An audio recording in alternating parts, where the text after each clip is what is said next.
we have a very moving music this afternoon, meaningful and really striking the importance of knowing the Lord Jesus Christ. And it's a treat for each and every one of us to have this music, right? So we praise the Lord for that. We praise God for the ministry of music. Shall we commit this time to the Lord in prayer? Shall we pray? Father in heaven, we thank you for giving us the opportunity this afternoon to hear wonderful, beautiful music that testifies about your grace through the person of the Lord Jesus Christ, who is our Savior. Without Him, we're nothing. We don't have any relationship with Him.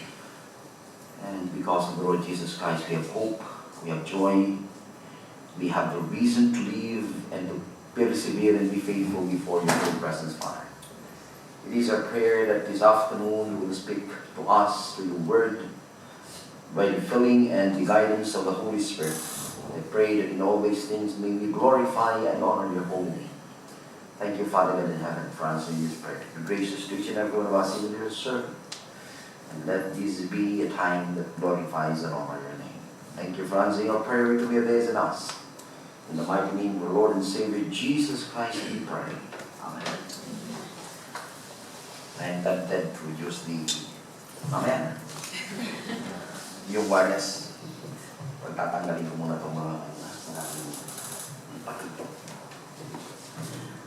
Okay, so we are now on the last message for the conference, and I find it a special way to end the conference by challenging us. We know that God is faithful. We know that God has never failed. The biggest question is this: how about us? How do we respond to the faithfulness of God in our lives? So, to really drive the point on that particular topic, let's open our Bible in the book of Psalm chapter 89. And let me just read the verses 1 to 4. It's the whole chapter, but for us to have time expounding this, we will just have the 4 verses. Shall we all stand up, please? And we will give respect to the reading of God's Word. Psalm 89. Maskil of Ethan the Ezrahite. I will sing of the mercies of the Lord forever. With my mouth will I make known thy faithfulness to all generations. For I have said, mercy shall be built up forever. Thy faithfulness shalt thou establish in the very heavens.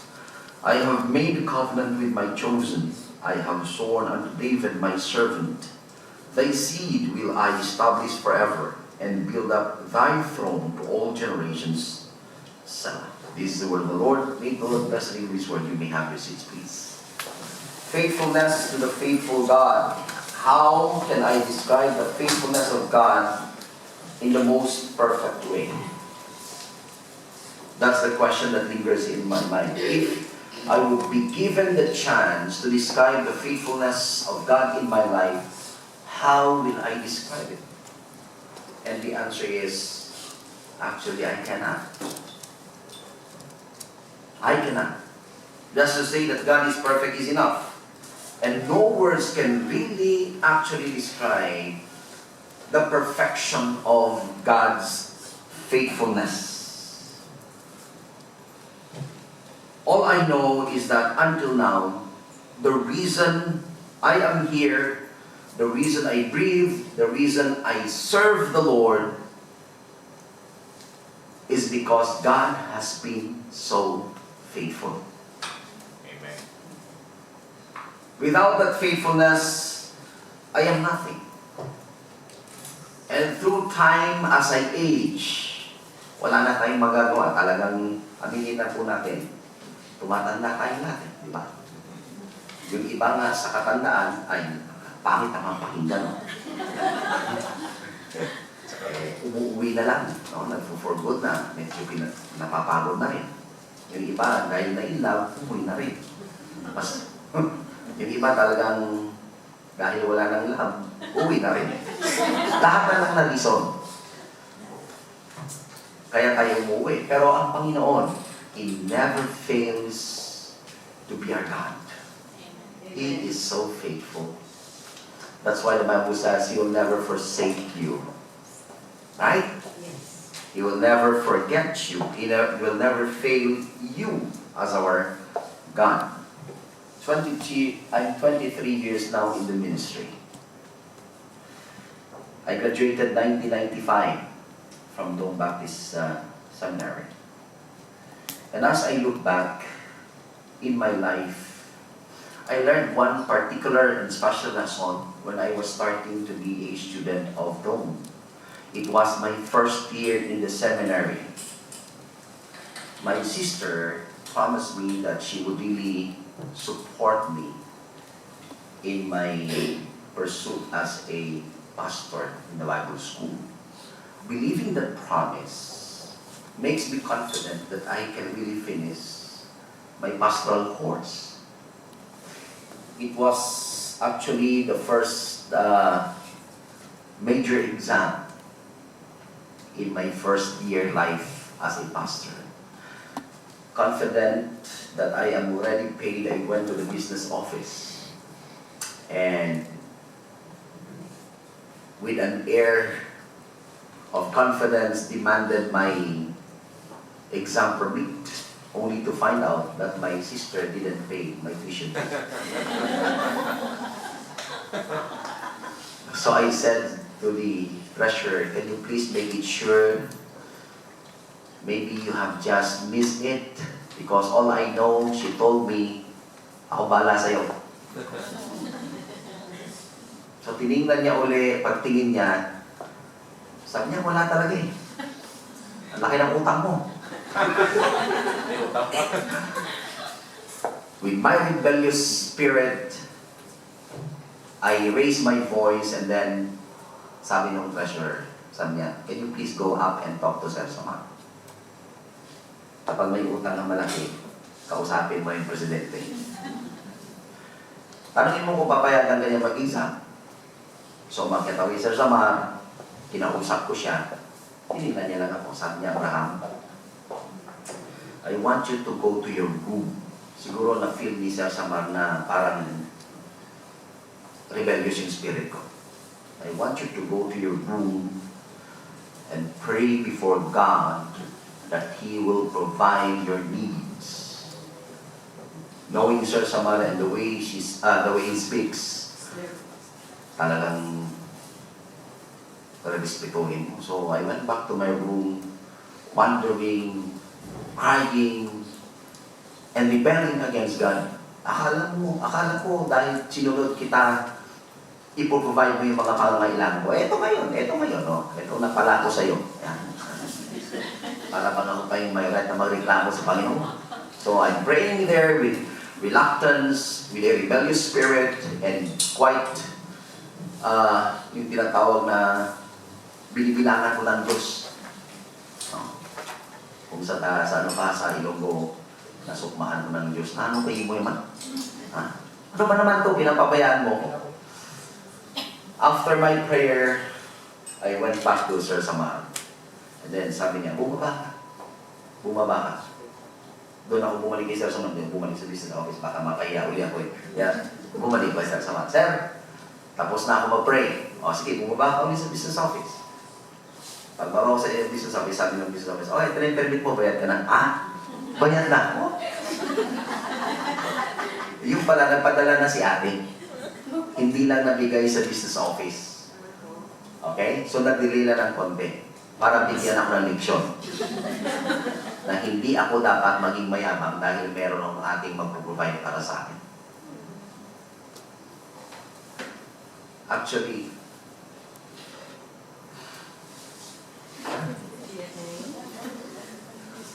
I didn't do my first exam. I went back to my room, feeling ashamed before God.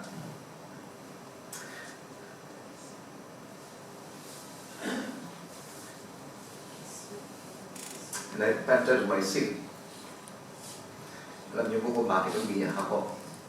That day I promised before God, from now on, I will not rely on any man.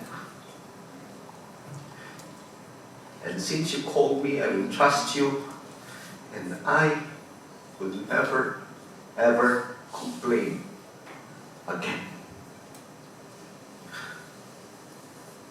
Ba't ako umiyak? 23 plus 5. Kasi 5 years po ako nag-aaral sa Bible School. That was 28 years ago. And never time that God has failed me. Kaya po umiyak. Walang part sa buhay ko na naging failure ng Panginoon. And this is what I want us to understand this afternoon. Yes, we went through a lot of things in our lives.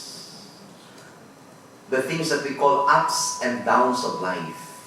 We experience the joy, the celebration, but even in the joys and celebration, we have problems. We have difficulties. We have encountered difficult circumstances, not only circumstances, but even difficult people who make life difficult for us. And I went through all of that. I was not exempted in all these things, nor anybody in this room is exempted in all these things. God never made a promise that when we believe the Lord Jesus Christ as our Lord and personal Savior, life would be good, life would be easy, life would be full of happiness. There's no such thing in the promises of God. But more so, life would be difficult if you live godly for the Lord Jesus Christ. That's the promise. And I know each and every one of us has her own testimony to share about the pains, about the celebration, about the difficulties, about the joys, about the hope, about the encouragement, and all these things that had happened to us. That each and every one of us can testify about the goodness and the faithfulness of God in our lives. And through those years, we experience God's gracious faithfulness. Umiyak kasi hindi ko ma-measure ang goodness ng Panginoon. Hindi ko ma-measure ang grace ng Panginoon. Hindi ko ma-measure ang faithfulness ng Panginoon sa aking buhay. Personally ako. Totoo lang po, I'm holding myself as I listen to music. And I am meditating upon it and asking myself, what have I done to deserve the goodness of God? I am not worthy to enjoy all these things. But God has put me in this place, in this time together with you, to show me that His faithfulness will continue even in the midst of our failures. God knows we will fail. God knows there will be a time that we will quite forget about Him. God knows that one day we will be rebellious. But in all these things that He knows, He never gave up on us.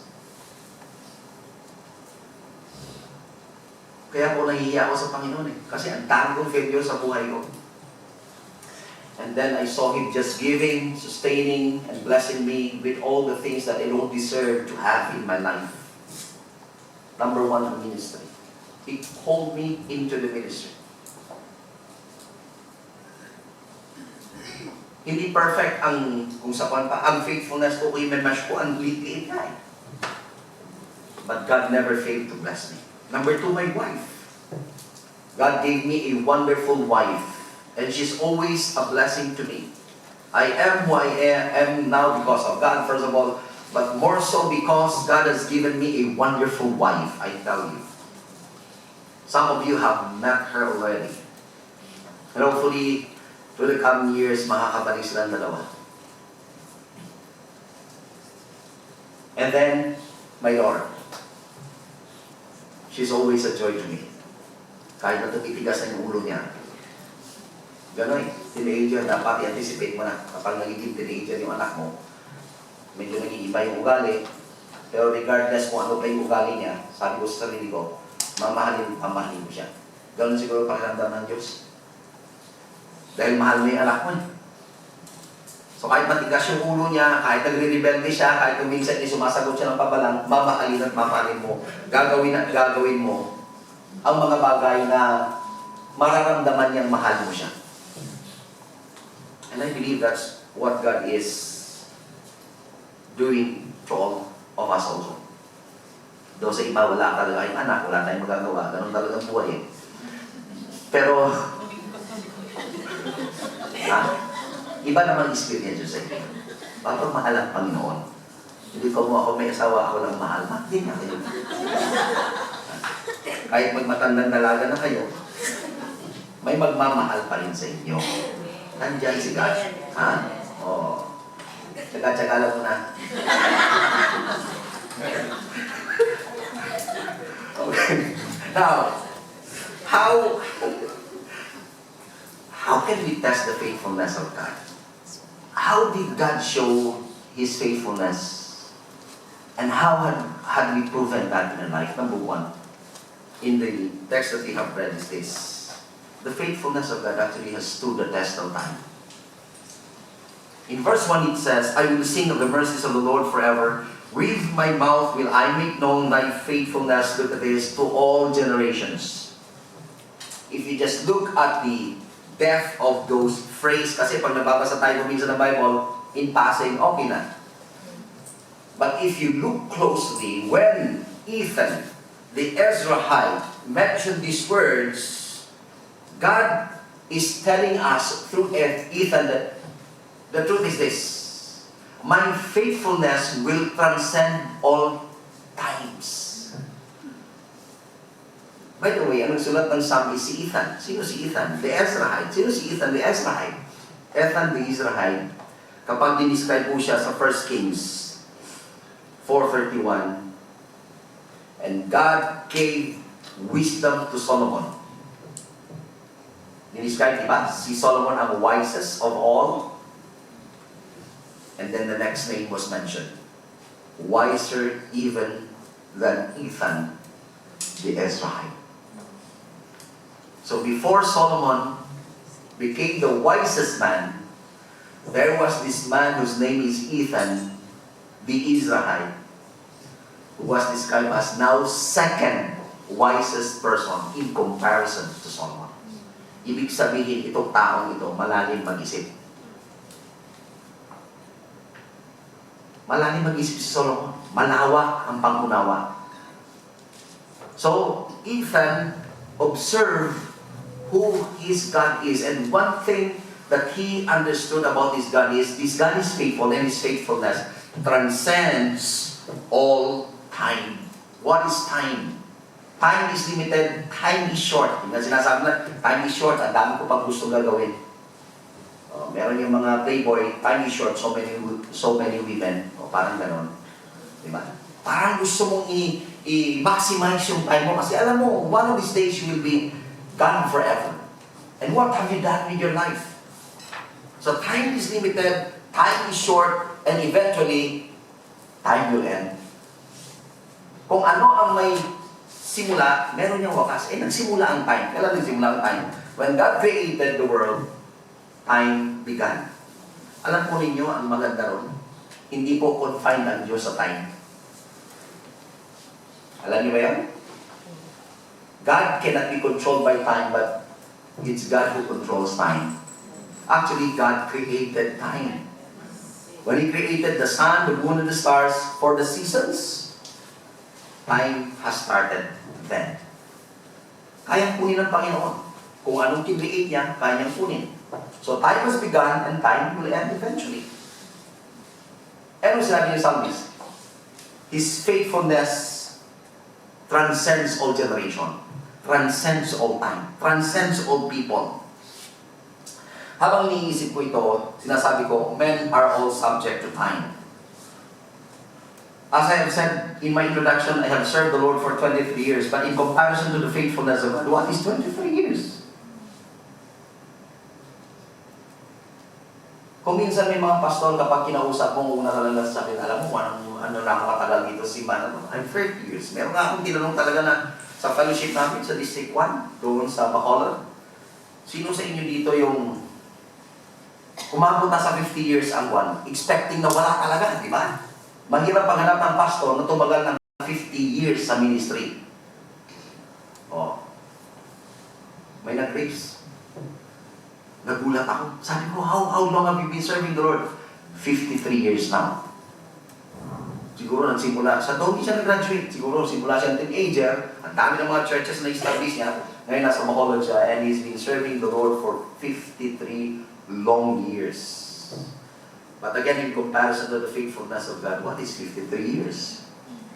Kung minsan akala mo may ipagmamalaki ka na sa Panginoon, wala tayong ipagmamalaki sa Panginoon. Kasi ano mang ipagmamalaki natin, lumiliit yun eh. Sabi mo, ang lola ni Jeannie is 99 years old.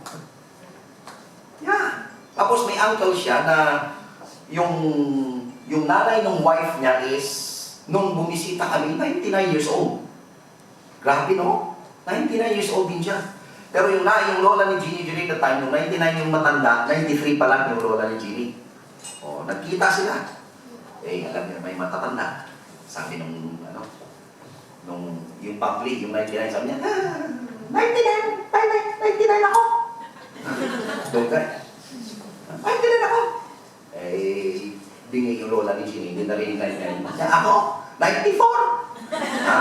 Kala mo, mataas yung 94 sa 99. Nagko-contest nila mga tatanda. Sabi ko, hindi narinig ah. Tapos, before kami umalis, dahil na pastor ako, sabi ko, Lola, ano po yung prayer request nyo? Thinking na hihingi siya ng good health or whatsoever. Eh, 99 na siya noon. Sabi niya, pag-pray mo ko, bababa yung buhay ko. Sabi ko, hindi pa na-contento sa 99 na. Gusto pa dagdagan. And she died at the age of 103. Wow. 103. Ngayon yung lola ni Jeannie, ayun, 99. Next year, magwa 100 na rin yun. Ang haba ng buhay, no? Pero ang tao ay mamatay. Gusto lang, maba pa rin yung buhay nila. Pero ano man kahaba ang buhay mo in comparison to the faithfulness of God, what is 99 years? In comparison to eternity, it's nothing. That's why when you look at yourself and God has given you this long life or even long term in the ministry, all you could really do is to just bow in humility, Lord. I am not worthy of this calling. I'm not worthy of this life. I'm not worthy of this salvation.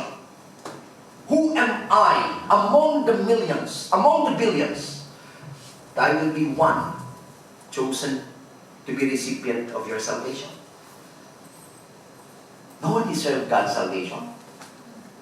We don't deserve the Lord Jesus Christ. We don't deserve His death on the cross. Yet, by His goodness and faithfulness to all generation, He gave His only begotten Son. So that anyone who would believe in Him will have eternal life. Will find real life. Because real life is in His Son alone. Yun po yung sinasabi ng Panginoon sa kanyang banal na salita. And then, tumitingin ako sa inyo. I just assume na si ate yung may pinakamatanda talagang edad sa inyo. Sino ang mas matanda kay Ate Lorna? Sino yung ayaw umamin na 61? Wala 61. Okay, so 60 na si ate next month. Wow. And then makikita niya sa tarpuli. Talaga ako yung namili, hindi ko sinabi sa kanya na gano'n yung gagawin ko. Maso-surprise na lang, pinost mo na ba? Hindi pa. Oh. Talaga ako namili na, kasi most of our life dito sa Hong Kong, 30 years. Though 40 years is a ministry. You see that? And nasa ito, at Hearst, linggo, retireable na yung ate ko. Diba? Parang kailan lang. Naalala ko pa nung tinawag niya kami, hindi ko makalimutan niya. Tinawag niya kami sa kalsada, kinausap niya kami, sinira niya kami ng gospel, and we received the Lord Jesus Christ as our Lord and personal Savior. That's my ate is my spiritual mother. Hindi ko alam na magiging pastor ako. At mag-preach ako before siya mag-birthday. O, para na rin sa ito. So, 60 years old ka na. 40 years ka sa ministry. And then, eventually, you will pass away. In God's time. And the next generation will rise. And the next generation will pass away also. And the next generation will rise. And the third generation will pass away also. And the next generation will rise. And it will pass away. All generation will pass away. But the faithfulness of God will transcend all generations. It will never, ever pass away. How can I doubt His goodness in my life? How can I bear to be far from Him, forsake the ministry? Just to think na kahit wala na nga ako rito, kahit patay na ako, He will still be faithful to me. Do you know that? He never fails and will never fail to be faithful. One generation has come, another generation will rise, but in all these things, God transcends all generation. Yun yung sinasabi ni Ethan. Mawala man ako sa mundong ito, ang katapatan ng Panginoon ay hindi mawawala.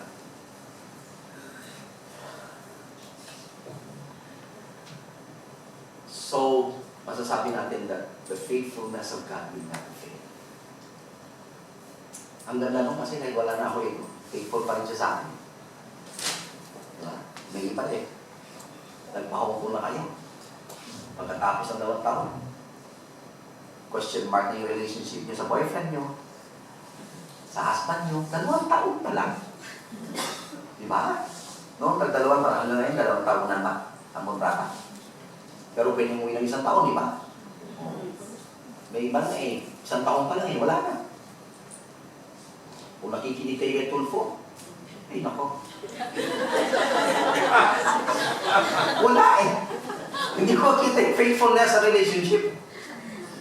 Ang Panginoon, kahit wala ka na rito, He will still be faithful.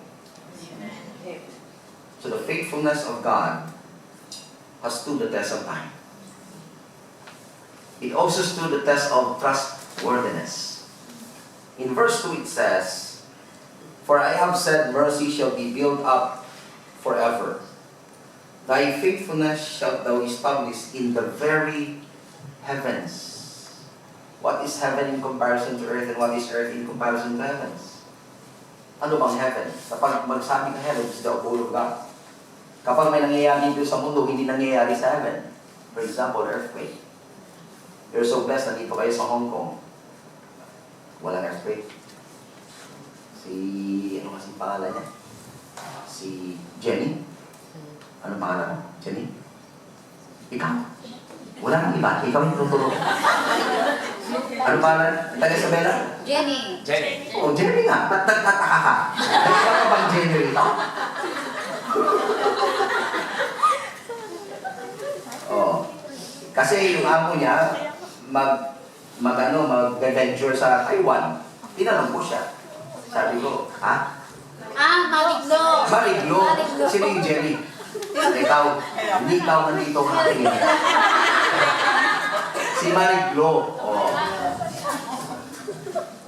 Lilipat daw. Pero magtitest mo na. Sabi ko, in case na magta-transfer yung family, gusto mo ba ron? Sabi niya, ayoko. May lindol doon. O nga naman, di ba nakakatakot kapag lumilindol? Kahit ikaw nag-Christian na alam mo, safe ka naman, kahit mamatay ka, pupunta ka naman sa heaven. Pero kapag lumindol, talagang kakabahan ka. How much more yung walang salvation? Di ba? Ano sinasabi ng Panginoon dito sa kanyang salita? The earth can be shaken. But the faithfulness of God like the heavens cannot be shaken. Amen. Ang faithfulness natin nasi-shake. Nawawala minsan. Pero ang faithfulness ng Panginoon is established in the heavens. So it stood the test of trustworthiness. Naalala ko to nung nasunog yung second church na nag-serve ako, that is in First Baptist Church, Dumaguete City. 2 months pa lang, nasunog yung simbahan namin, as in totally. Walang natira, himnal, pews, walang na-save, kahit yung bubong sunog. Wala talaga. Tinitingnan ko si Pastor Laios. Tinitingnan niya tagal-tagal niya rin, 33 years in the ministry, 27 years before siya namatay. Tinitingnan niya yung ganun, no? Sabi niya nga sa akin, pag nag-retire ako, ikaw na ha. Paano ako na inasunog? Nung dumating kami actually ng kaibigan ko, kasi hindi namin alam kung ano yung first stop. No? Hindi namin alam yung building. Kasi yung history is, student center siya. So hindi talaga siya bigla gumawa ng simbahan na parang ganito, kundi extend lang ng extend. So extend, parang dilapidated na talaga yung what? Yung church. Kaya kung ba si Pastor Level, sabi ko, baba ka lang dito, hintayin kita sa gilid ng daan. Hindi niya alam eh. So outreach pastor namin siya, kaibigan ko siya, classmate ko siya. Almost, ako nag-recommend sa kanya na i-call sa outreach. So sabi ko, punta rito sa church. So hindi kita sa labas. So nagkita sa labas, sumakay siya ng tricycle. Pagbaba niya, sabi niya, tara, pasok tayo sa simbahan. Sabi niya ng simbahan. Sabi niya, simbahan? Hinahanap niya. Sabi niya, sa harap ko, sabi ko, ay, simbahan ito. Talagang ang pangit kasi, lumang-luma eh. Kahoy. Tapos yung grill siya, kahoy nila ganun-ganun. Talagang noong unang panahon. Eh di after 2 months, nasunog. Nasunog. Talagang nasunog eh. After 2 months, dumating ako doon. So nung nasunog, sabi niya, halika na rito. Tinawag ako. Sabi ko, bakit? Ikaw ang nagsunog, no? Ba't ako? Eh, nandun kami lahat sa retreat ng men's retreat. Ba't ako? Eh, narinig mo lang yung sinabi kong pangit-pangit na simbahan nyo, kaya sinulog mo, kakatayo kayo ng bago, no? Ewan ko sa'yo. Eventually, the Lord provided, pumunta kayo ngayon doon, na pumupunta ako, mabalik. Ang ganda. Ang ganda talaga ng simbahan. But during the time that it was built, the foundation was weak. Yes, the foundation was weak. Kasi ulan ang ulan. So habang umulan, binubuhusan nila doon ng foundation. Alam mo pa ang foundation ng simbahan namin? Parang halos kalaki ng isang bahay. Yung foundation kalapad, na ilalagay kasi yung structure niya mataas talaga. Pero nung tinest siya, meron silang meter test. Sabi ng engineer ng church, sabi niya, Pastor, hindi papasa yung foundation natin. Mahina, matutumba yung simbahan natin. So kailangan tayo muli, sirain mo yung tanan, lahat para maging strong siya. See that? Our faithfulness is just like that. When storms of life comes, it weakens. It becomes doubtful. It is affected by our circumstances, by what happens to us. Sabi ni Ethan, but God's faithfulness is not founded on the earth. It's in the heavens. And you can always trust in the faithfulness of God. The faithfulness of God stood the test of truthfulness. Verses 3 and 4 says, I have made a covenant with my chosen, I have sworn unto David my servant, thy seed will I establish forever, and build up thy throne to all generations. God made a promise to David. Did he fulfill the promise? Yes. That the kingly line will not depart from David. And God fulfilled that in the person of the Lord Jesus Christ. And He said that kingly line will last forever. And Jesus is King forever. So kapag sinabi ng Panginoon, may promise siya sa atin, at sinabi niya sa atin yun, hindi niya yun babawiin. Tayo kung minsan may promise, biglang bawi-bawi. Promise, darating ako, anong oras mo gusto magkita tayo? Promise. Oh, nandun na yung naghihintay sa'yo. Oh, nandito na ako, nasaan ka na? Promise, hindi ako darating. Ganun eh. Biglang nagbabago yung promises natin, di ba? We change our minds because of circumstances. Kasi kung minsan hindi mo naman na-control yung circumstances mo. Kaya sabi mo, darating ko, magsisimba ako ganito, biglang sasabihin na mo, huwag ka muna magsimba, marami kang gagawin. Di ba?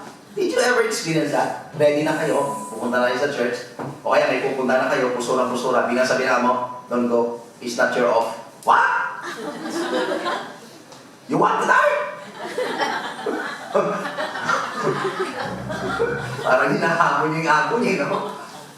Talagang galit na galit kayo. Kasi ready na nga kayo. But because biglang nagbago yung isip nila, okay, hindi ka makakaalis. But God never withholds His promises. What He said, He will do. God is not just faithful in general, but He is faithful in particular. Yun ang sinasabi ko. Hindi lang generalities ang faithfulness ng Panginoon. Okay, mga anak kayo ng Panginoon, faithful siya sa inyo. No. Each one of you, God knows what you need. And He will deal with you in that faithfulness according to your need. Kung paano niya kayong tutulungan mag-grow. Kasi yung mga bagay na nangyayari sa atin, magtataka tayo, bakit ito iba yung nangyayari sa Kanya? Bakit sa akin? Sana ganun din yung sa akin. Oh, parang si Pedro. Kasi sabi ni Jesus Christ kay Peter, Peter, ganito kang mamamatay. Do you know that? Na sinabihan na si Peter sa John, mamamatay ka sa ganitong paraan. Biglang sabi ni Peter, ba't ako lang? Siguro sa sarili niya. Kaya tinuro niya si John, paano to? Si John? Paano ka sa kanya? You will die like that. But anyways, God deals with us on the particular matters in our life. Hindi lang vague generalities. In short, God knows each and every one of you. He knows what's your need. He knows what is in your mind. He knows what is in your heart. And He deals with you in that particular manner also. For what reason? That we may all glorify Him and magnify His holy name. Kaya na hindi mo pwedeng i-demand, dapat ganito rin yung gawin mo sa akin, Panginoon. Hindi. Huwag kang nangijelo sa nangyayari sa iba kasi iba yung bigay ng Panginoon sa Kanya. So maging kontento ka sa kung ano ang ginagawa ng Panginoon sa buhay mo. Pareho ako. Saka gusto ko mang maging missionary, hindi ako ginawang missionary ng Panginoon. Do you know that? When I enrolled in the Bible school, talagang nag-enroll ako doon. Kasi sabi ko, babalik ako sa Tarlac. Magiging church planter ako doon. Yun yung desire ko. Kaya nga ako nagpa-Bible school eh. Kaya nga Panginoon na, iba yung paningin niya sa akin. Hindi ka maging church planter sa Tarlac. Hanggang ngayon yung heart ko, ganun pa rin. Sabi, makabalik ako ng Tarlac para matulungan man lang doon yung yung work, yung ministry. Eh hindi eh, talagang nilalayo ako ng Panginoon sa Tarlac. Nung internship pa pala, sabi, may nanay ko, Nay, sa Leyte po ako, na na-assign. Saan yun? Yun yung tanong agad sa akin. Sa Vizca. Siguro wala naman siyang idea saan yung Baybay Leyte. Sabi niya, parang ang layo-layo ah. Talagang malayo. So nilalayo ko ng Panginoon sa kung ano ang gusto ko. Yun yung gusto ko, pero iba yung gusto ng Panginoon. Ano gagawin ko? Magre-rebelde ako sa gusto ng Panginoon sa buhay ko? Of course not. I cannot do that. I have to follow Him. I have to submit to that will and experience His faithfulness. Hindi ang gusto mo, kundi ang gusto ko sa buhay mo ang dapat mangyari. Kasi yung gusto mo, it's so limited. Pero ang gusto mo mangyari sa iyo is more and beyond your expectation. For example, kailangan namin ng church building na mas malaki. Siguro yung church building namin ganito kalaki. Ganyan na. Mahaba pa nga ito eh. No?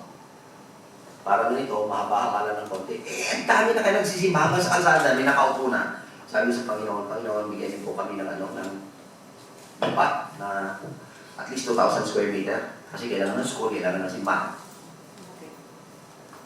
Ay, nagbigay ang Panginoon. Hindi 2,000 square meter. 1.4 hectare. Sabi ko, ay, ang liit-liit ng mission ko. Nahiya ako sa Diyos. Kasi ang liit lang ng hiningi ko eh. Sabi niya hindi. Times 7. 2 times 7. Ilan yun? 40. 7 times. Perfect. I-multiply ko yung hinihingi mo. Ang liit-liit eh. So may plano ang Panginoon sa Sinai City. Bakit pinigyan kami ng 1.4 hectare? Hindi namin i-imagine. And then, the development started last year lang. Halos kaharap po namin yung Magic Land. Parang Ocean Park. amusement. First ever amusement theme park sa Visayas area. Ang may-ari noon is yung Enchanted Kingdom ng Santa Rosa rin. Ganun yun. Hindi na magpapangumbong na pupunta sa simbahan namin. Akala ko bayaran. So, kita nyo, inuuna na ng Panginoon. Binili namin ng 200 per square meter yung lupa. 200, imagine. Alam nyo magkano ng lupa doon? 8,500 per square meter. And increasing. Hindi pa nag-open yung Patitlan kasi. Sabi nila, pag umopen na yan, 15,000 per square meter. Imagine a 1 hectare na ipagbibili mo o for lease mo. That's more than 100 million. Kasi kung minsan nagtataka kami, ang laki-laki ng binigay. Sa kami kaya hihingi ng, yung una namin budget sa projected project, 150 million. Sabi namin, saan kami kukuha ng pera dito? Wala naman kami pera. Laki-laki ng lupa. Yung pala yung gagawin ng Panginoon. Yung mismo lupang binigay niya, yun yung gagamitin niya na ipanggagasto sa malaking plano niya sa buhay namin. So, kuminsan ang liitan talaga ng paningin natin sa buhay natin. Sabi ng Panginoon, ang liit naman. Ipapakita ko sa yung plano ko sa iyo. Ganito rin nakikita natin ang Panginoon. Sobra Panginoon. God is always trustworthy. He never fails in His promises. And the biggest question is this: how do we respond to the faithfulness of God? Number one, rejoice. Rejoice in God's faithfulness. Verse 1 says, I will sing of the mercies of the Lord forever. Imagine that. Non-stop rejoicing. Alam po ninyo, kung nag-rejoice tayo palagi sa Panginoon, I think we will, hindi na natin kailangan mag-isip kung kailan kayo magiging unfaithful eh. Diba? May nagiging unfaithful kasi tumitigil tayo ng pasasalamat at pagpupuri sa Panginoon. But if you never stop recognizing the goodness of God and sing of this goodness, mag-iisip pa ba kayong magiging unfaithful? Kayo. Mag-isip kayo. Hindi ba? If you are rejoicing in your relationship with God, will you think about, ay, kailan kaya ako magiging unfaithful sa Diyos? Kayo, nung nagpakasal kayo, nung sinabi niyo, for, yung pari man yan, o pastor nagsabi, for better or for worse, till death do us part. Anong tumatakbo sa isip niyo? Maghihiwalayin kami nito. Ganon? Ha? Nagsasabi ko ba sa isip mo na 5 years? 5 years ng Lord, after 5 years. Wala na kami dito. Ganon ang iniisip mo? Hindi ka nag-iisip ng hiwalayan, di ba? Kung kinakasal kayo, you are thinking about how can your relationship be stronger through the years. You're thinking how to make your relationship grow. Fulfilling and satisfaction. Yun yung hinahanap mo sa relationship. Pero nangyayari through the years. Bakit merong hiwalayan? Kasi hindi na nafi-fit yung relationship. I am not a perfect husband. Pero nung nag-preach ako doon sa Antique about family man, sabi ko, I think isa sa mga dapat gawin ng mga husband, every day, sabihin nila sa sarili nila, this day mamahalin ko yung asawa ko. Kasi nakakalimutan nila yun. Nagulat sila nung sinabi ko na, alam niyo ba mga lalaki hindi lasing? Kayo alam niyo? Hindi niyo alam eh. Hindi niyo alam. Hindi niyo alam. Totoo yun. Maniwala mo kasi hindi ako. Parang ayaw maniwala na mga lalaki hindi po lasing. Bakit? Sabi ni Apostle Paul sa Ephesians 5, husbands, love your wives. Bakit kasi sinabi? Kung talagang loving ang lalaki, bakit inutusan niya ang lalaki na mahalin mo yung asawa mo? You see that? Alam niyo kung sino yung mapagmahal? Babae. Kasi hindi sabi ni Apostle Paul, wives, love your husbands. Ano sabi ni Apostle Paul? Wives, submit or respect your husband. In short, kayo, hindi kayo respectful. Di ba? Oh, kasi kung respectful kayo, ba't sasabihin kayo ni Apostle Paul, respect your husband. Right? So, ang babae by nature, loving, but not respectful. Ang lalaki, respectful. Sakto? Tama? Kahit sino pa yung babae yan. Ang lalaki gentle, nag-greet, nare-respeto ang babae, but they're not loving. Ngayon nyo lang nalaman, no? Oh, hindi na kayo magtataka bakit yung mga husband yung biglang, ay, ayoko na sa'yo. Hindi kasi loving. That's why I declare to myself every day. Because there are times that my wife doesn't look like a lovable person. Oh, may time na, ikaw, bagong gising, lovable ba yung wife mo? Tumingin ka pala, ay! Everyday, katabi pala ang bruha. Hindi ko alam. Di ba? There are times hindi talaga loving ang wife, ay lovable ang wife. Pero dapat ang lalaki, declare niya sa sarili niya, today I will love my wife. Doon nyo nakikip yung faithfulness. Kasi dapat sabihin mo sa sarili mo, I'm loving my wife because I want to be faithful to my wife. If you don't declare your love for that particular day, eventually, yung faithfulness mo, mag-fade din yun. Kailangan ng lalaki yun. But God does not have to declare Himself that His nature is love. Hindi niya kailangan i-remind yung sarili niya. That's why tayo dapat i-remind natin yung sarili natin, today, mamahalin ko ang Panginoon. Isi-serve ko ang Panginoon. Magiging faithful ako sa Panginoon. Kaya hindi tayo nagiging faithful kasi hindi natin ini-intend na maging faithful. Hinahayaan na natin yung circumstances natin na magkocontrol sa atin. But as a believer, we must realize and understand this, that every day we must declare sa sarili natin, I will love the Lord and I will be faithful to Him. Sabi ni Ethan, I will sing of the mercies of the Lord forever. I will sing of that faithfulness. Will I have now the time to pause and say, I will not be faithful to God when I sing for the Lord forever of His faithfulness? Of course not. See that? So, we have to really rejoice in the faithfulness of God. Sa verse 5, sa 15, ganun din yung sinabi.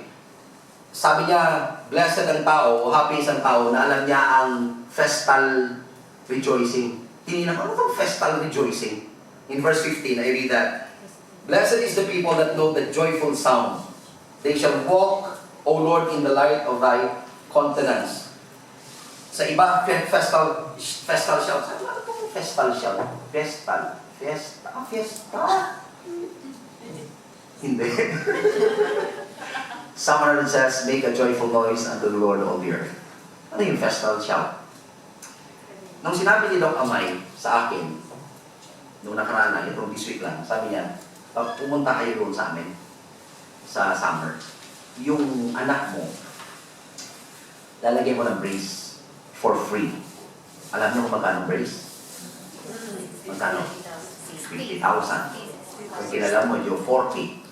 Kung mas kilala mo, 25. Ganon. Depende kung ano ang level ng kilala. Sabi niya, ililibre ko.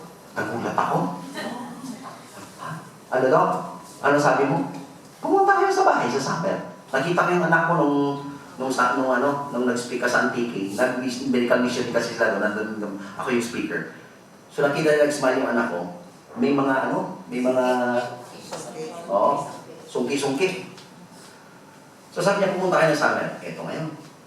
Excited ako, tinawagan ko yung anak ko. Sabi ko, uy, mabuti, ikaw yung nakasagot. Sabi ko, may good news ako sa'yo. Sabi ko, makinig kang mabuti. Sabi niya, ano na? Sa summer, sasama ka sa akin, pupunta ng Iloilo. Ipapabrace kita. Eh di ba mahal yun? Ang tagal namin nag-pray ni Ginny. Kung sino ang pwede namang malapitan na makasave kami. Na mahal. Sabi ko, hindi. Libre. Ha? Libre? Tapos lululundag, nagsasasayaw because the news is unexpected. I look at the original of that. That's festal joy. You are rejoicing unexplainably because you have realized that God is faithful. Yung parang kang kikiligin, naiiyak ka, na hindi mo maintindihan yung pakiramdam mo. Have you experienced that? Yes. That's what we call festal joy because you have experienced the faithfulness of God. And Ethan says we have to sing of that mercy forever. Sino sa inyo ang hindi pala kanta?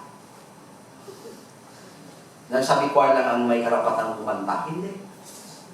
Ang lahat ng nakararanas ng faithfulness ng Panginoon ay dapat kumanta ng kanyang katapatan sa inyong buhay. Amen.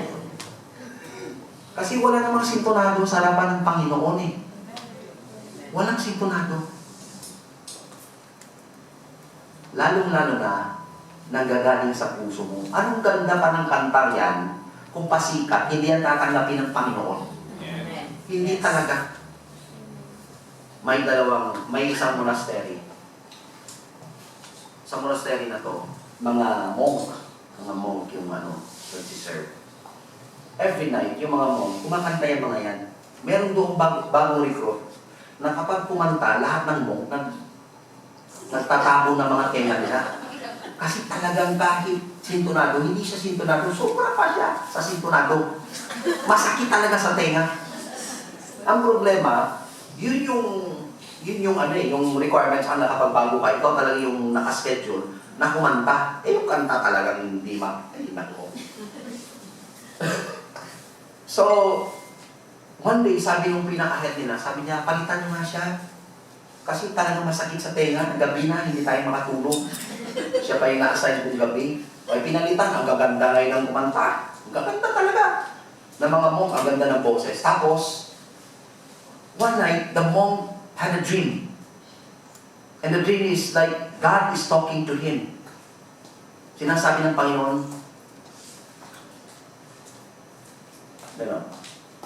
sinasabi niya sa head, ano nagka-dream? Sinasabi ng Panginoon sa head, sabi niya, ba't hindi ko naririnig yung monastery ninyo na kumakanta? Sabi nung head, Panginoon, kumakanta everyday. Ang gaganda pa nga ng boses ng kumakanta eh. Sabi niya, hindi ko na kayo naririnig. Ganun ba? So, namili uli siya ng magagandang kumanta. O, palitan niyo, hindi kayo narinig ng Panginoon. O, kanta uli sila. Kanta, ganda na. Sana mati. Pagka next night, nag-dream uli siya. Sabi ko, Panginoon, ayan na, pinalitan ko na mas magaganda talagang kumanta ng mga monk, yung mga veterano na ng mga choir member ng Jaira, yung pinakanta.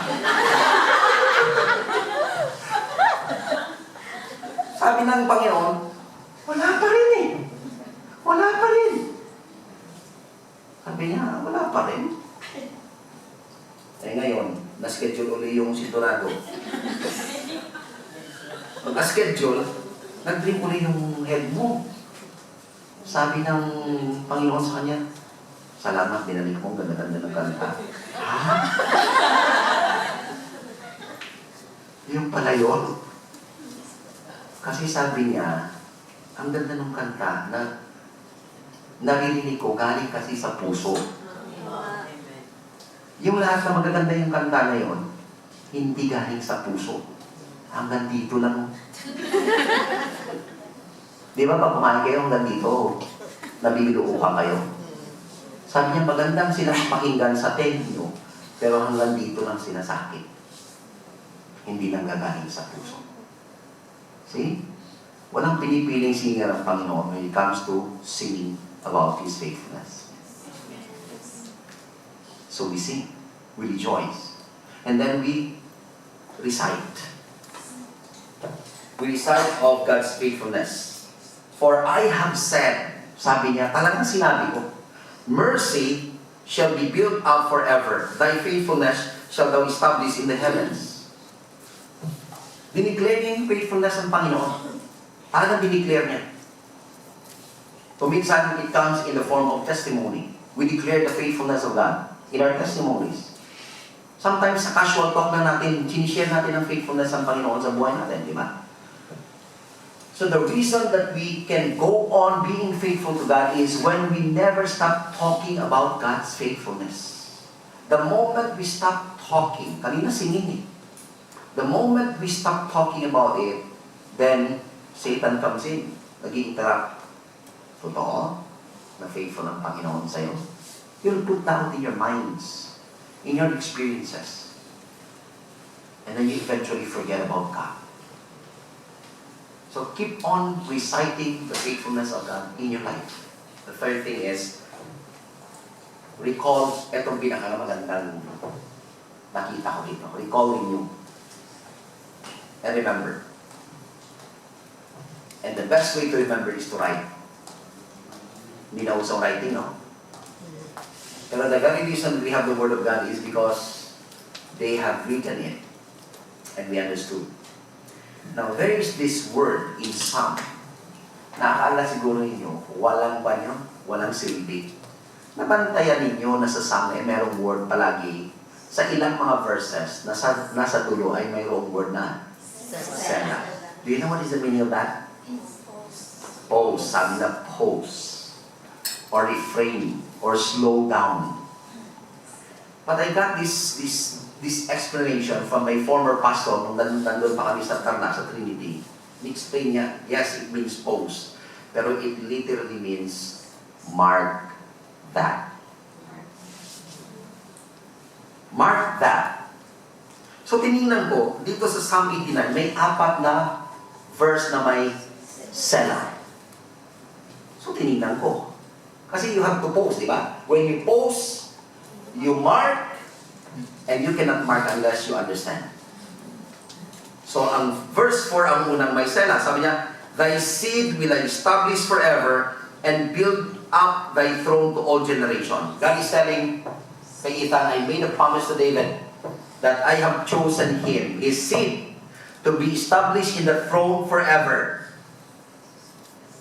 Mark that. You got that? I declare today that David will have a line in the throne forever. Mark that. In short, I will fulfill it. Kaya, markahan mo. Markahan mo na? Okay. And then the next verse, in 37. Layo, no? Pero, before 37, the expansion of the promise. In-expound na pa ni Ethan ang promise. In verse 37, it shall be established forever as the moon and as faithful witness in heaven. See that? Bakit moon yung ministry? Kasi may paniniwala sila na yung moon hindi nagbabago. So, noong unang panahon, that's the poetic form of saying that it never changes. So, dito sa verse na to, sinabi niya naman, it shall be established forever as the moon and as faithful witness in heaven. Hanggat nandiyan ang moon, nakikita nyo yung sinasabi ko mangyayari. Yun yung sinasabi ng Panginoon. And then, sa dulo ng verse, sabi niya, Selah. Mark that. I made a promise, mark it. As the moon is a testimony, the testifying presence, as faithful as the promise is, mark that again. In verse 38 to 45, of course, that's expansion again. Pagdating sa 45, doon na verse. The days of his youth hast thou shortened. Thou hast covered him with shame. Ano nangyari dito? Kinwestiyon ni Ethan ang faithfulness ng Panginoon. Grabe, no? Pinagalitan siya ng Panginoon? Hindi. Because Psalms are the outbursts of man's emotion. God allows you to burst out your emotion to Him. Your frustrations, your anger. Sa Diyos, ha? Tatanggapin ng Diyos yun. Tandaan ninyo, ha? Kaya makikita niyo yung buong Psalm, meron nga tinatawag na imprecatory Psalm, yung mga Psalm na talagang sabihin mo, hindi na makatanggap-tanggap ito kasi may mga prayer doon na kunin mo yung mga anak nila, ihampas mo sa bato yung ulo para mamatay na sila. Do you think that is acceptable if you hear that? Especially ang nire-refer, anak mo. Actually, ang category ng mga Psalm na to is imprecatory. Man's highest frustration. Yet God put that into record. Kasi dapat mo lang sabihin yun sa Diyos. Let's say, galit ako, sakto lang, galit ako kay Auntie Grace. Auntie Grace. Inistab niya ako, ay Lord, inistab niya ako, gusto ko siyang madapa. Sa Diyos lang yun. Hindi niya maririnig. Kung galit ako sa kanya, may frustration, pinupur out ko eh. Pero kapag nandiyan siya, inistab niya ako, at sasabihin niya, sana madapa ka na, mamatay ka, ganun. Hindi yung katanggap-tanggap sa Panginoon. You get that? Yes. Ang sinasabi dito is, there are things unacceptable to man that are actually acceptable to God. Because God is perfect in His understanding of our frustrations and limitations, of our sinfulness. Kaya you can really pour out. There are even times, I think, in your life that you don't know what to say because you are so angry about somebody na ang sinasabi ganun na lang, di ba? Kasi hindi mo na malalagay sa words yung galit mo. Have you ever experienced that? Galit talaga ang Panginoon. Kaysa magmura ka, oh, yun na. Oh. Pero alam mo ng Panginoon nun, nagmura ka talaga. Oh, di ba? Ganun yun. And God accepts that. Now, what happened in these verses is this. Sabi ni Ethan, Panginoon, sabi mo, ang promise mo kay David is for all eternity. You have forgotten that. Parang kung ikaw siguro nakikinig, tao ka, ay, who are you? Who are you to tell that to God? But to God, it's acceptable because He is God. So, anumang frustration nyo sa buhay nyo, sinasabi lang dito ni Ethan this, mark it. Mark it. Because God will accept all your murmurings, all your frustrations about life, and He will deal with it. Yun yung sinasabi niya dito. What are your frustrations? Kanino ka galit ngayon? Galit ka sa buhay mo? Sabihin mo sa Panginoon. Sino yung taong kinagagalitan mo? Sabihin mo sa Panginoon. Huwag mo sabihin sa katabi mo, alam mo, galit na galit ako kay Grace. Gusto ko siyang sakalin. Asan si Grace? Eto, ayan. Hindi pwede yun. Diba? But to God, it's acceptable. And Ethan says, mark that. I will mark it. Because even in my frustrations, God is faithful. And the last, 48. The verse says, what man is he that liveth and shall not see death? Shall he deliver his soul from the hand of the grave? Then the word Selah. Ano sinasabi niya dito? Mark it, that without God, you will never be saved. Who shall deliver me from Sheol? Sino ba ang makapagliligtas sa ating mga kasalanan? Sinasabi ni Ethan dito, wala. So sabi niya, markahan mo yun. Because the only person that can save us is God Himself. And He expressed that salvation in the person of the Lord Jesus Christ. On the cross of Calvary. If you are here and you don't have any relationship with the Lord Jesus Christ, you cannot mark that. You cannot mark that. Because the Bible says in 1 John 5, he who has the Son has life. He who does not have the Son has life. Who is the Son? The Lord Jesus Christ. If you receive Jesus Christ as your Lord and personal Savior, mark it. God will save you. And Ethan said, Selah. Mark it. Only God can deliver you from separation, from death, from whatever it is that troubles your life. And the only connection that He allows you to have is your connection to His only begotten Son, the Lord Jesus Christ. That's why our faith is very, very crucial in believing in the faithfulness of God. I will close with this. The question is, how do you rest in the faithfulness of God? There is this passage in the scripture called the faith chapter, Hebrews 11. If you look at the last verses of Hebrews 11, sinabi dito, Romans, sinabuksan ko. Hebrews 11, sabi ko dito ganito, of whom the world was not worth, verse 39, and these all, yung sinasabi niya doon, lahat itong minensyon na pangalan, sila Abraham, sila Joseph, sila Noah, sila Adam, sino pa, Isaac, si Jacob, si Joseph, si lahat-lahat, nasakop na. Si Sarah, si Rahab. Sabi niya dito, all these, and these all, having obtained a good report through faith. These people live by faith. Ang ganda, di ba? Pero tingnan nyo, ang susunod. Received not the promise. Bakit? Akala ko if you live by faith, you will receive the promise. But the Bible says they did not receive the promise. Ano yung promise na sinasabi nila? The promise rest. the promise rests in the kingdom of God. Verse 13, in the same chapter, these all died in faith, not having received the promises, but having seen them afar off, and were persuaded of them, and embraced them, and confessed that they were strangers and pilgrims of the earth. There are so many offer in this world. There are so many offer. Yet God offered one way to heaven, Jesus Christ. Kasi, nung nabuhay sila, wala pa si Jesus Christ. Ganyan. But they have faith in the coming of the Messiah, the Lord Jesus Christ. Nung pinanganak si Jesus Christ, patay na to sila lahat. So hindi nila naabutan yung sinasabing promised Messiah. That's why yung sinasabi, they all believe in the Messiah God has given to them, and that is the Lord Jesus Christ. But they did not receive that because when Jesus was born, they were not there anymore. Yet, having seen them afar off, they believe. So yung mga Old Testament saints, they were saved by faith. Looking forward to the coming of the Savior. Tayo, paano tayo na-save? By faith din. Looking backward. Di ba? Tapos na. Tayo mas maganda kasi natapos. Alam natin may nangyari. Hindi sila sure kung mangyayari o hindi.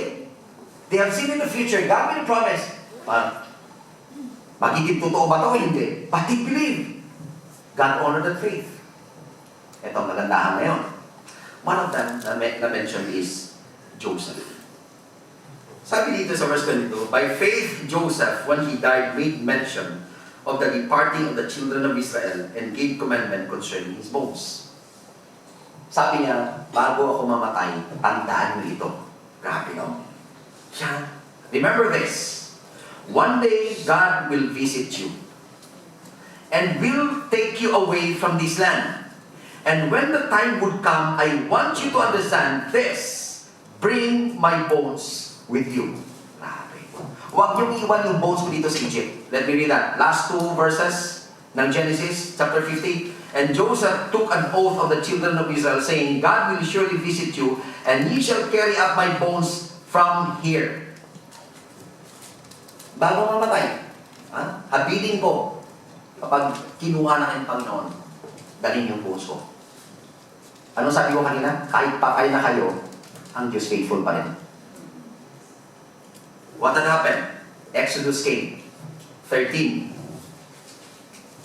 19. Sabi niya dito, and Moses took the bones of Joseph with him, for he had straitly sworn the children of Israel, saying, God will surely visit you, and shall carry up my bones away hence with you. So nung nag-Exodus, Moses took the bones of Joseph with him. Because the man has faith that one day God will take you away. And it was fulfilled in the time of Moses, about 430 years.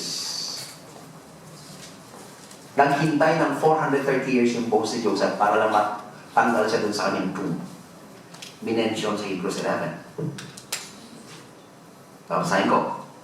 Hebrews 11. Sabi dito sa Hebrews 11:22,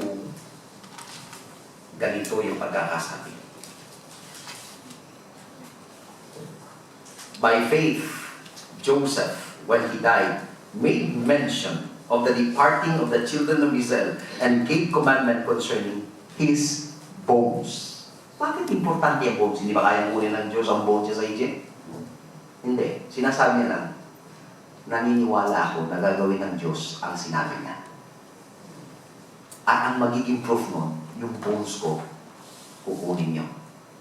Para maging testimony na yung skeleton ko ay nagpapatotoo ng sinabi ng Diyos ay totoo.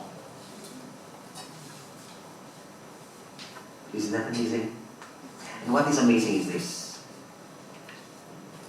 In verse 39 of 11, and these all having obtained a good report through faith, received not the promise. Why? Why? Bakit hindi na receive a promise? The answer is in verse 40. Verse 40 says, God having provided some better thing for us, that they without us should not be made perfect. Ano nangyari niya? May Old Testament faith, Old Testament saints. Abraham and everything. Pero alam niyo ba, na hindi matatanggap nila Abraham ang pinamis ng Panginoon kung hindi tayo maging faithful? we have a great responsibility to be faithful to God. In verse 40, it says, I repeat, God having provided some better thing for us, that they without us should not be made perfect. Dinivide ng Bible, dinivide ng mga taong Bible into chapters and verses. Pero noon wala ito. Ituloy niyo sa Job. Anong sabi sa Job? Wherefore, seeing we also are compassed about with so great a cloud of witnesses, let us lay aside every weight and the sin which doth easily beset us, and let us run with patience the race that is set before us, looking unto Jesus, the author and the finisher of our faith, who for the joy that was set before him endured the cross, despising the shame, and he sat down on the right hand of the throne of God. What had happened now? I will show you. In an arena, noong unang panahon, may microphone. Check. In an arena, in their old time, I will finish with this. Before they perform their athletic games, everyone will stand sa pinakahead. The highest official of the land. And then they will pledge their life to that. Kita yung gladiators, in life and in death, we offer to the emperor our life. Ang buhay at kamatayan namin ay para sa iyo. The same in the field. In those games, sinasabi ng mga athletes, mabuhay man kami mamatay. Our life is dedicated to you. That platform is called Bima. What is Bima? Someday we will stand before the Lord Jesus Christ, and the seat is called the Bima Judgment. Whatever we will do, we offer to you. And after that, you will go. And in that stage, you will see all the witnesses, the spectators, the finishers of the games. Now, one day at one time in their life, naging participant din sila doon sa game. They survived. So they watched the game. Our witnesses are there on the stands. Once na kung saan sila noon, nasa posisyon natin ngayon. Noon sila ang tinitingnan if they will still remain in faith. And they did. So they died without the promise. The crucial thing is this. They are watching us. Wherefore, having so many clouds of witnesses. Anong sinasabi na? Grace. Finish the race. Go na. Finish the race. And they're not just saying it, they're shouting at each one of us. Kung nakikita nila nangihina tayo, huwag kang panghinaan ng loob, tapusin mo. Because in a race, it will not be easy. They are shouting there, go ahead, finish the race. Imagine Abraham shouting that to you. Shouting that to me. Tukayo! Huwag kang panghinaan ng loob. Tapusin mo, malapit na lang. Go! Go! Hindi ba? Yung mga coaches, kapag tumatakbo yung kanilang mga train na mga pan, nandun sila sa gilid, huwag kang susuko. Tapusin mo! That's the very thing that these saints are doing at us right now. And imagine, sino yung pinaka-respect mong Christian? Sino yung tumulong sa inyo mag-grow? Kinuha na ng Panginoon. Ako, may tatay ako. I'm excited to see my father. He is now one of the expected.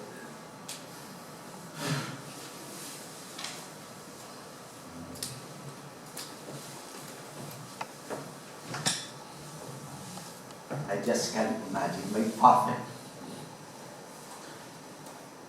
is shouting at me now. Abraham, I'm here. Finish the course. We cannot receive the promise unless you won't finish the course. Mama mo, papa mo, Christian, tiyo mo, tiya mo, utod mo. They're telling you, don't give up, Grace. Don't give up, Leah. Don't give up, Vin. You can do it. Naunang na kami sa inyo. They're waiting for you at the finish line because we could not receive it without you. Those are not my words. Those are written in the scriptures. That the saints who went ahead of us cannot receive the promise unless the last runner of the race will cross the finish line. So what will we do with each other? As they are shouting at us to finish the race, we must encourage one another here on this earth. That when somebody is weakened by any kind of circumstances or test or trial in his life, don't just ignore or neglect such situation. Go to that person, say to that person, I'm praying for you. I want you to finish the race together with me. If you are injured right now, I'm willing to walk with you until we cross the line. For remember, those who went ahead of us cannot receive the promise unless the two of us will cross the finish line. Christians, this is the greatest challenge to each and every one of us. There is no such thing as just individual faithfulness. Our faithfulness depends upon how we encourage one another, that each of us, until the last runner, will cross the finish line. Will you do the same ministry to your brethren here in Hong Kong? Will you be an encourager? When someone is in need, will you go to that person, pray for that person, encourage that person, and tell that person, come on, go on. We will both cross the finish line together. I pray that all of us will see each other in reunion and say, well done, we have crossed the finish line. Will you cross the finish line? Shall we pray? Father God in heaven, we are so challenged, we are so moved by the truth that we have heard this afternoon. It is not just about us. It's more of about you who made a promise. But Lord, you are so good and gracious that you would not just give to individuals the promise that you have made until each and every one of your children will cross the finish line. Now we understand one. You don't want that one of us will be left alone at receiving the promise that you have prepared. Help us to cross the finish line together. Help us to help the wounded. Help us to minister to those who are weakened along the way. Those who are thirsty. Those who have been injured. Those who have been discouraged. And may our life be a beacon. May our life be a challenge. May our life be a step one by one together with them until the last runner will cross the finish line. Will you do that for your brother? Can you raise your hand, Pastor?